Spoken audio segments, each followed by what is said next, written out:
The government has been under increasing pressure to do something about London's homeless.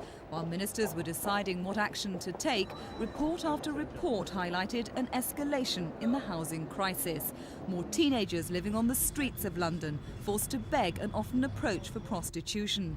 Hundreds of families in cramped bed and breakfast hotels.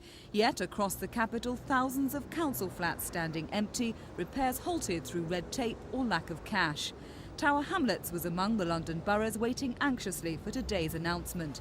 The area has 1,400 homeless families, yet hundreds of empty flats which the borough can't afford to repair. At the moment, I think the government's been trampling on the poor, and the government's got to decide it wants to house the homeless, and it's got to decide that it wants really to do something substantial to improve housing conditions in this area. So that means land being available, money being available, cutting out red tape.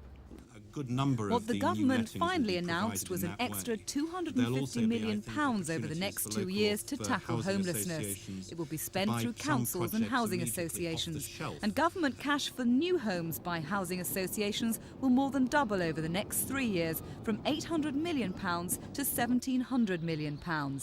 But government critics said the cash, though welcome, wasn't enough. The point, of course, though, is it's only a first step. In housing terms, there's been such a crisis has been going on for so long now, it's going to take a substantial investment over a substantial period of time. Any increase is welcome, but frankly this isn't a housing policy, it's a panic reaction to a serious situation. It will do nothing to stop our cities looking like third world cities with teenage children begging in the streets.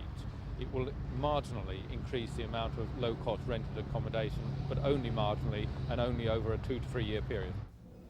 The government is predicting real improvements, but many housing campaigners are tonight insisting the action will barely scratch the surface of this housing crisis. Teresa Driscoll, for Thames News.